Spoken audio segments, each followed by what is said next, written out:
Alhamdulillah, alhamdulillahilladzi ja'ala al-muslimina ummatan wahidatan wa ja'ala rahmatan fima bainana imanan wa tauhidan wa sallallahu wasallam ala habibina wa syafiina wa qudwatina Muhammadan sallallahu alaihi wasallam wa ala alihi wa ashabihi wa man jahada fi sabilihi min al-yawmi ila al-qiyamah wa ba'd. Ma'asyiral hadirin salat Jumat, usikum wa nafsi bittaqwa faqad faza muttaqun. Qala Allah Ta'ala fi kitabihil karim wa fasala qailin walladzina yaqulu lam yusrifu wa lam yaqulu wa kana baina dzalika qawama. Wa qala Ta'ala fi maqamin akhar mukhbiran ya ayyuhalladzina amanu anfiqu min thayyibati ma kasabtum wa mimma akhrajna lakum minal ardh wa la tayammamu khabithan minhu tunfiqun wa la tushriku bihi illa tu'minu bihi wa alamu anna Allaha ghaniyyun hamid.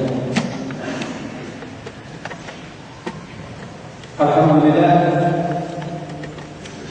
wa syukurillah, dengan izin Allah Subhanahu wa taala pada hari ini kita bisa kembali untuk melaksanakan salah satu kewajiban kita, yaitu melaksanakan sholat Jumat.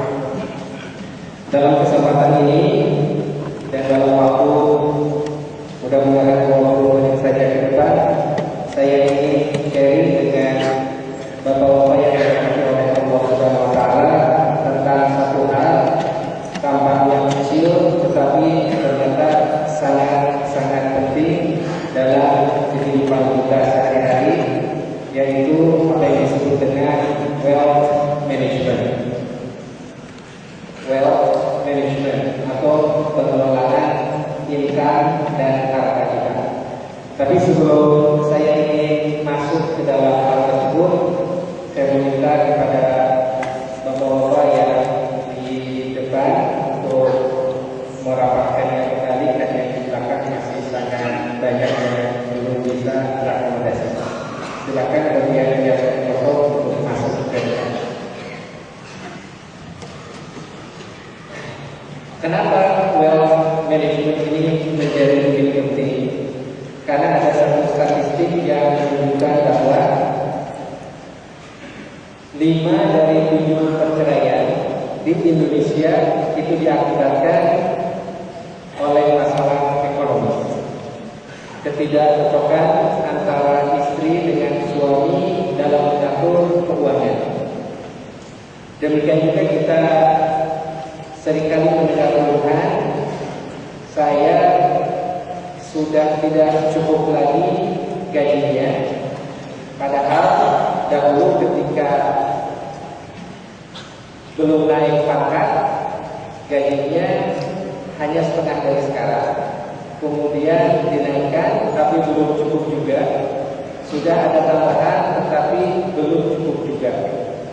Nah, apakah memang pendapatan kita benar-benar tidak cukup, atau di samping faktor itu ada satu faktor lain, yaitu kita kurang cerdas dalam mengelolanya, atau kita kurang cerdas dalam mengelolanya.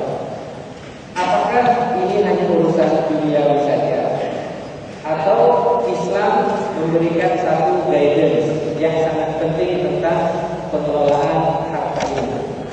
Subhanallah, jauh sebelum Robert Kiyosaki menulis buku yang sangat terkenal The Cash Flow Quadrant, jauh sebelum Osman sering muncul dalam CNBC, jauh sebelum Warren Buffett berbicara di CNN, 15 abad yang lalu Rasulullah SAW pernah meletakkan satu dasar bagaimana seorang muslim hidup. Rasulullah SAW telah melancarkan satu golden rule bagaimana kita harus mencari income dan mengelola apapun berapapun pendapatan kita.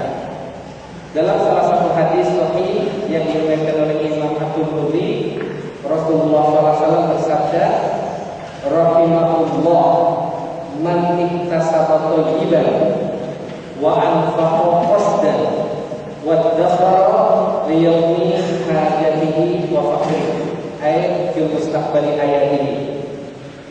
Kata baginda Rasulullah SAW, atau sebelum saya terjemahkan, saya ingin sharing dahulu apa yang dimaksud dengan kaifiyatul qawadan. Kaifiyatul qawadan itu adalah ilmu yang mengkategorikan kita sebagai karyawan, employee, atau kita pindah ke qawadan yang berikutnya sebagai orang yang bekerja untuk diri kita sendiri, yang disebut dengan self-employed, yaitu kita jualan bakso, tapi kita yang jualan, kita yang melayani, kita yang cuci piring, kita yang terima uang, kita yang belanja, kita saja. Atau juragan bakso itu sudah menjadi orang yang meminta orang lain membantu bisnis kita. Termasuk juga di sini adalah dokter yang membuka praktek tapi sudah mempekerjakan dokter lain atau mempekerjakan perawat lain. Itu di kuadran ketiga. Atau kita naik lagi ke kuadran keempat, yaitu kita menjadi investor. Orang bekerja untuk kita dan kita hanya menitipkan dana atau keahlian atau copyright di situ. Saya yakin bapak-bapak yang hadir di ruangan ini, di masjid ini ada di salah satu keempat hal tersebut. Bekerja untuk orang lain sebagai karyawan, Rabi Hawalina dan itu baik, menjadi profesional, atau kita pindah ke kuadran lain, bekerja untuk diri kita sendiri tanpa punya bos, tidak punya bawahan juga, atau kita alhamdulillah bergerak ini sudah mempekerjakan orang lain, berarti kita membuka lapangan usaha, atau uang sudah bekerja untuk kita tanpa kita harus nyeklek dari jam 8 sampai jam 5. Itulah tingkat yang lebih tinggi. Ketika kita sudah mendapatkan tingkat, biasanya kita mengatur bagaimana untuk belanja, bagaimana untuk menabung, dan bagaimana untuk investasi. Berapa untuk zakat. Karena kita terkadang lupa, sibuk, akhirnya posting-posting ini menjadi tidak keluar. Segala sesuatu menjadi urgent. Segala sesuatu menjadi mendesak. Sampai kalau kita merenung, berapa ya zakat saya bulan ini, berapa ya sumbangan saya bulan ini, apakah sudah memenuhi ketentuan Islam, apakah saya sudah memenuhi sunnah Rasulullah SAW dalam berinfak. Ini masalahnya karena kita lupa dengan apa yang disebut dengan al-ijarah al-maliyah atau wealth management. Kita sering belajar tentang ilmu yang satu ini ke barat dan ke timur. Kita belajar ke Amerika, belajar ke Jepang, belajar ke Cina, belajar ke Eropa. Tetapi subhanallah, ternyata insan pertama yang secara tertulis menyebutkan tentang wealth management tidak lain dan tidak bukan adalah Muhammad Rasulullah SAW. Bagaimana bunyi hadisnya? Saya ulangi lagi. Rahimahullah man iktasaba thayyiban, sangat-sangat mencintai Allah orang yang satu, mencari bisnis dengan halal thayyiban. Dua, wa anfaqa qasdan, dan dia berhemat dalam membelanjakannya, tahu apa prioritasnya, tahu apa yang primer, tahu apa yang sekunder, tahu apa yang tersier, tahu yang wajib, tahu yang dilarang. Wadzakhara, dan dia melakukan saving. Tiga. Dan yang keempat, liyaumi hajatihi wa faqrihi, fil mustaqbal, dan dia melakukan investment untuk masa depan dia. Subhanallah. Rasulullah SAW sudah berbicara tentang income, apa usaha, apa bisnis, apa kerja kita. Kemudian Rasulullah SAW sudah berbicara tentang lifestyle, bagaimana kita membelanjakan berapapun uang yang kita dapatkan. Rasulullah SAW sudah menyerukan kita harus menabung, dan Rasulullah SAW sudah menyerukan untuk berinvestasi.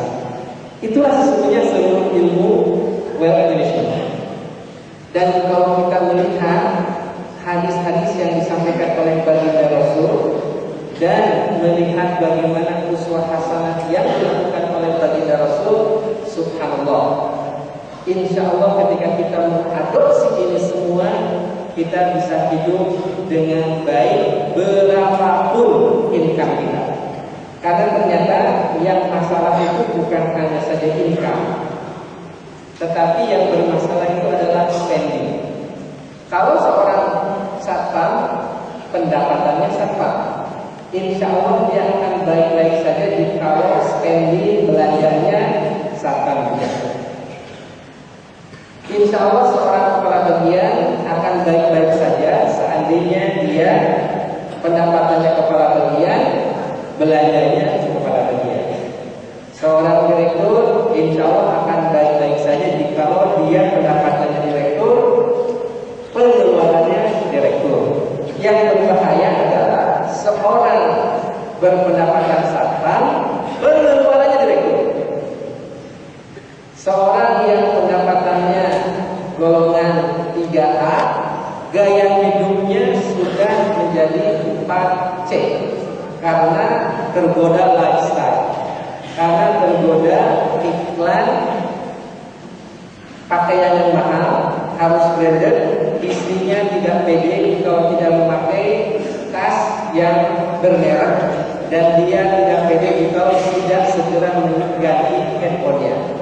Nah, inilah sesungguhnya yang menjadi permasalahan kehidupan kita, karena kita tidak ada satu perencanaan keuangan.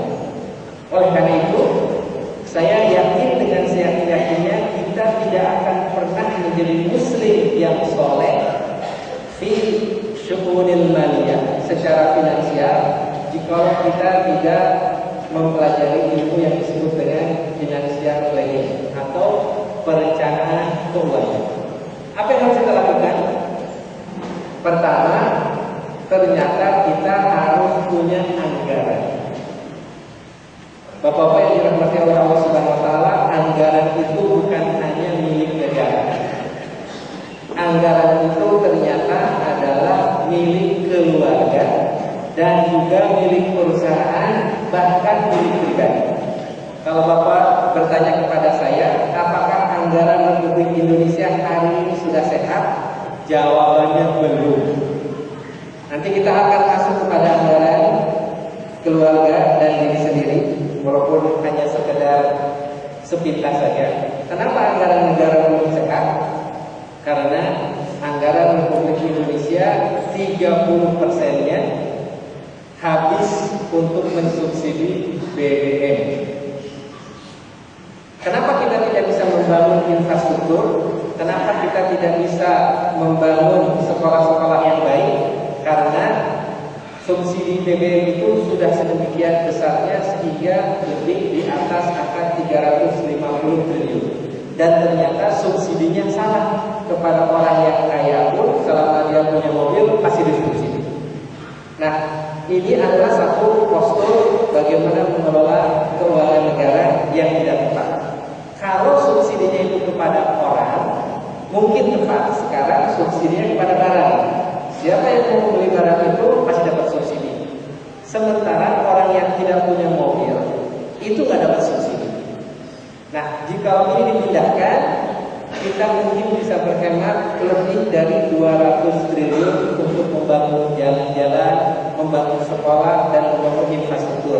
Kenapa tidak berani pemilu? Di depan kita ada pemilu dan ada hubungannya dengan politik. Itu salah satu contoh bagaimana mengelola sesuatu secara tidak tepat. Demikian juga halnya dengan kita di rumah. Bagaimana kita punya uang, berapa akan kita alokasikan? Biasanya kita belanja dahulu, belanja lagi, tersisa baru nabung, tersisa baru investasi, tersisa lagi, baru zakat infak sedekah. Itu gaya kita yang lama. Dan ini tidak akan pernah berubah kalau kita tidak paksakan bagaimana sebaiknya. Apatah lagi kalau kita masuk ke supermarket tidak membawa catatan, semua jadi penting, semua jadi urgent karena ada sales. Akhirnya belum sampai akhir bulan uang kita sudah habis. Belum sampai akhir bulan uang kita sudah habis. Lebih parah lagi dengan adanya inflasi. Subhanallah. Kita tidak akan pernah perusahaan Indonesia bisa mensejahterakan karyawannya kecuali menaikkan gajinya mungkin 20-30% satu tahun. Itu tidak akan pernah bisa. Dan akhirnya banyaklah dirubah menjadi kontrak dan akhirnya dirubahlah menjadi kerja casual yang juga menyulitkan kita.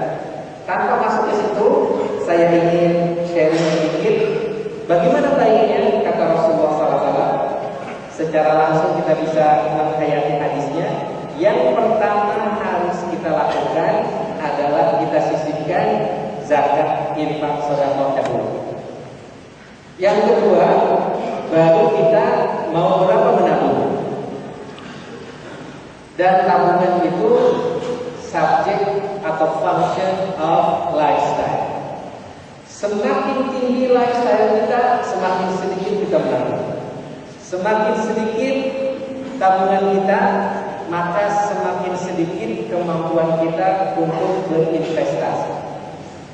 Semakin sedikit investasi kita, semakin kecil kemungkinan kita bisa merubah hidup kita.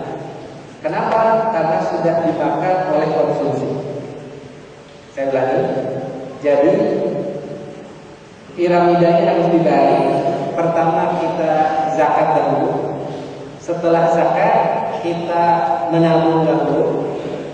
Kemudian setelah itu kita sisihkan untuk investasi, baru sisanya kita konsumsi. Jangan dibolak. Dahulu kita konsumsi dulu, tersisa berapa baru kita menabung, tersisa berapa baru investasi, tersisa berapa baru infak. Ini harus dirubah menjadi income. Kita paksakan dahulu untuk berzakat, infak dan sedekah, dan itu ternyata tidak banyak. Kalau dari 1 juta hanya 25.000. Jadi jika income kita 2 juta hanya 50.000. Kalau income kita 4 juta berarti hanya 100.000. Setelah itu berapa kita mau menabung? Bisa 200.000, bisa 500.000, tergantung kita. Masukkanlah menjadi tabungan wajib kita. Setelah itu kita nabung tambahan lagi, misalnya 500.000 lagi, maka insya Allah kita akan punya kumpulan akumulasi untuk investasi. Kalau 1 bulan 1 juta, maka 1 tahun kita sudah punya 12 juta. Tambah THR dan lain-lain, jadilah 15 juta. Istiqomah melaksanakan ini 2 tahun, kita punya 30 juta. Dengan 30 juta, begitu banyak usaha sampingan yang kita bisa suruh istri kita untuk kelola.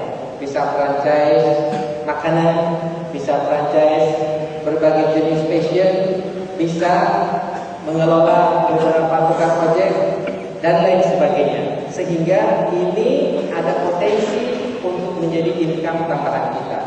Kalau kita istiqomah dengan ini, maka dalam 44 tahun kita punya 60 juta. Subhanallah. Kalau kita belikan saja tanah, tempatnya cukup baik, maka dalam waktu 4 tahun tanah mungkin bisa berlipat kali lipat. Tapi ini perlu istiqomahan wealth management. Baru sisanya kita konsumsi. Selama kita tidak bisa merubah ini, insya Allah hidup kita tidak akan berubah. Selama kita tidak merubah ini, insya Allah hidup kita akan selalu merasa kurang. Ternyata Bapak-bapak yang dirahmati oleh Allah Subhanahu wa taala, semakin bijaksana seseorang, semakin sederhana dalam kekayaannya. Saya ulangi, semakin bijaksana seseorang, semakin sederhana dalam konsumsinya. Orang terkaya nomor 2 di dunia atau nomor 3 subhanallah, rumahnya itu tidak lebih dari 700 meter. Jauh dari koruptor Indonesia yang punya 30 rumah dan kekayaannya di atas 100 miliar.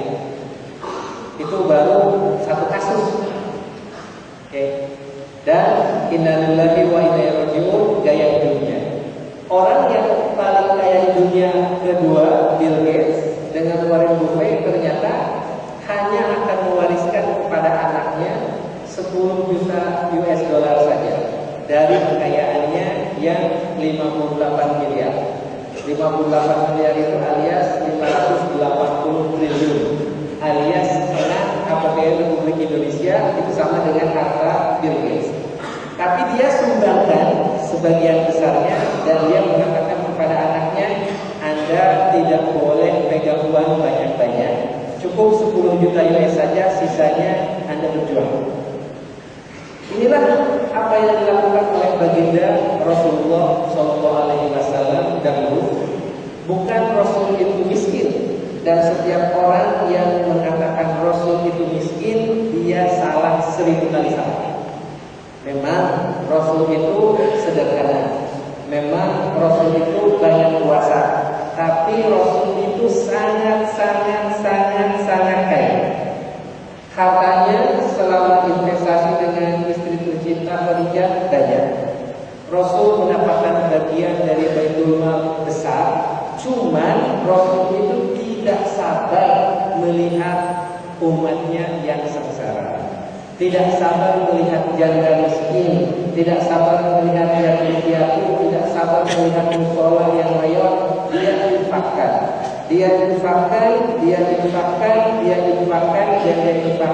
serta Rasul memegang hanya sedikit untuk kehidupan pribadinya. Jadi beliau sangat kaya, tetapi antara yang masuk dengan yang keluar lebih banyak yang keluar. Itulah hikmah wisdom dari baginda Rasulullah SAW bagaimana mengelola kehidupan ekonominya. Satu saat mudah-mudahan kita semua sampai kepada tahap itu. Kita punya uang banyak banget, tapi subhanallah ada yang yatim kita kasih, subhanallah ada yang miskin kita kasih, ada anak taskia yang punya beasiswa kita kasih, ada anak TK kita kasih, ada musola kita kasih. Akhirnya kita tidak menyisakan kecuali sedikit untuk kehidupan kita sendiri. Itu boleh. Tapi mungkin ini sudah di kuadran berikutnya. Nah, sebagai kesimpulan supaya kita bisa bawa pulang setelah khutbah ini, saya ulangi lagi hadisnya. Rahimahullah man iktasaba thayyiban wa anfaqa qasdan wa dzakara li yawmi hajatihi wa faqrihi. Sungguh sangat dicintai oleh Allah orang yang mencari bisnis halal dan thayyiban. Pastikan yang kita dapatkan itu halal. Karena jika tidak halal, itu akan dimakan oleh anak kita. Dijadikan susu oleh bayi kita, akan masuk ke dalam otaknya, akan membentuk tulang belulangnya, akan membentuk darahnya, dan kita sebagai orang tua akan diminta pertanggungjawaban di yaumul kiamah bagaimana otak, saraf, mata, telinga anak kita dibangun. Jika bapaknya membawa rezeki yang haram, maka seluruh tubuh struktur anak itu akan dibangun dengan daging yang haram. Kalau najis anjing bisa dicuci 6 air 1 tanah selesai. Kalau najis babi sekalipun 6 air 1 tanah selesai. Tapi jika najis itu haram itu sudah masuk ke dalam tulang, darah, daging, bagaimana membersihkannya? Saya ulangi. Jika pembentuk susu itu, pembentuk darah daging tulang itu adalah yang syubhat, kita korupsi uang kantor, kita dapat income yang tidak dipertanggungjawabkan, bagaimana membersihkan? Satu, halal dan thayyiban. Yang kedua, kita berhemat dalam kehidupan kita yang proporsional tentunya. Alladzina idza anfaqu lam yusrifu wa lam yaqtur. Orang yang tidak terlalu israf, boros, dan juga tidak terlalu pelit. Terutama yang boros itu banyaknya adalah ketika makan dan minum. Bagaimana pemborosan?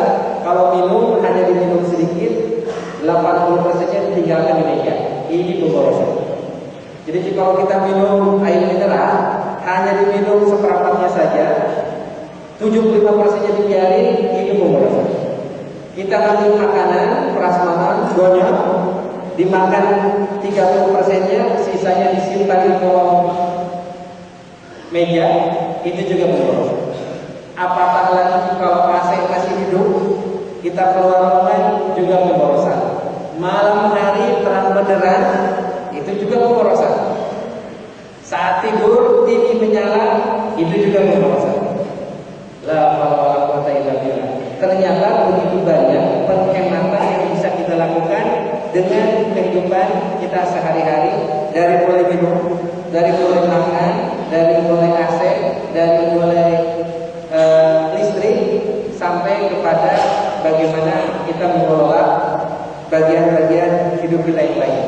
Yang ketiga, kata Rasul, kita mulai menabung, memaksakan diri menabung. Tidak ada waktu yang tepat untuk menabung karena merasa akan ada kebutuhan spending. Jadi kita harus melawan nafsu kita saat ini untuk masa depan yang lebih baik. Dan ingat, kita tidak akan pernah berubah nasib kita tanpa investasi. Itulah yang diajarkan baginda Rasulullah SAW, yang sangat disayangkan ternyata Barat mengembangkannya, kemudian kita belajar dari Barat kembali. Pamungkas, kita income, paksakan untuk zakat infak sedekah, paksakan untuk menabung, paksakan untuk investasi, baru kita konsumsi. Mudah-mudahan Allah Subhanahu wa taala memberkahi kita bersama sehingga kita bisa mengelola hidup dengan lebih baik lagi. Barakallahu wa lakum fil Qur'anil azim wa nafa'ana wa iyyakum bima fihi minal ayati wa dzikril hakim wa taqabbal minna wa minkum tilawatahu innahu was-sami'ul alim.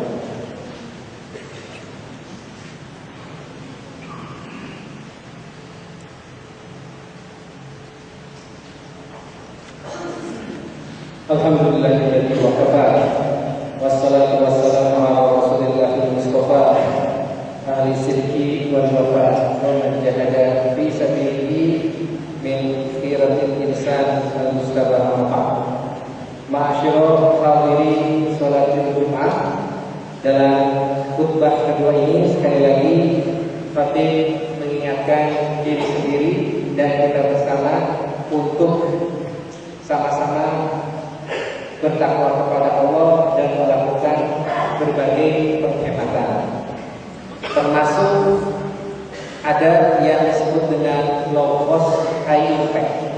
Salah satu strategi yang kita lakukan setiap hari, kita pasti berkomunikasi dengan sosial media, apakah namanya Twitter atau Facebook atau email.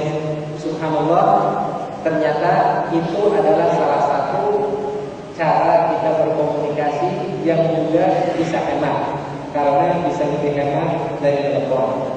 Nah, tetapi tantangan yang paling baik adalah bagaimana menjadikan sosial media ini menjadikan kita tambah soleh, tambah sopan, tambah baik, dicintai oleh Allah dan dicintai oleh Rasulullah serta umatnya.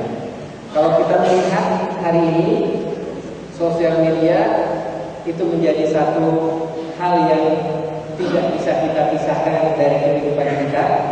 Tantangannya adalah ternyata untuk itu harus tahu ilmunya. Harus tahu ilmunya. Insya Allah Bapak-bapak sebagai profesional, ketika perusahaan kita itu harus spending biaya iklan cukup besar, maka hampir pasti kesejahteraan kita juga tertarik sedikit dari situ. Tetapi jika kita bisa melakukan sosial media ini dengan sebaik mungkin, maka biayanya bisa hemat, penjualan kita juga bisa naik. Tidak mustahil income kita juga akan naik dengan terjadinya penghematan tersebut. Anak kita juga memakai, bahkan mungkin ada yang 2 atau 3 handphonenya. Inilah satu tantangan sekaligus peluang. Tantangannya adalah bagaimana untuk menjadikannya penuh dengan nasihat-nasihat dari Al-Quran, dari hadis, dari ulama. Demikian juga cobaannya karena segala sesuatu bisa masuk ke situ. Saya dapat informasi dari salah seorang ustaz, Pak Antonio, apa yang saya ajarkan kepada murid saya 1 bulan itu bisa hilang dalam 1 hari. Saya mengajari anak untuk mengaji, datang ke pengajian paling 1 minggu 1 kali, dan itu pun hanya 1 jam. 4 minggu 4 jam. Tetapi itu bisa dihancurkan dengan sosial media dalam 1 hari. Karena apa? Karena anak kita berinteraksi dengan Facebook, Twitter itu di atas 3 hingga 4 jam 1 hari. Nah, sebagai orang tua, kita sudah selayaknya memastikan bahwa itu efektif dan itu tidak di tangan yang tidak bertanggung jawab. Saya ingin sebutkan khutbah kali ini adalah mari kita bersama-sama mengelola keuangan kita, karena hanya dengan itu kita akan bisa menjadi keluarga yang sakinah, mawaddah, warahmah. Mari kita paksakan diri kita untuk berzakat, berinfak, sedekah dan wakaf. Mari kita paksakan diri kita untuk menabung. Mari kita tekan keinginan untuk belanja yang tidak proporsional.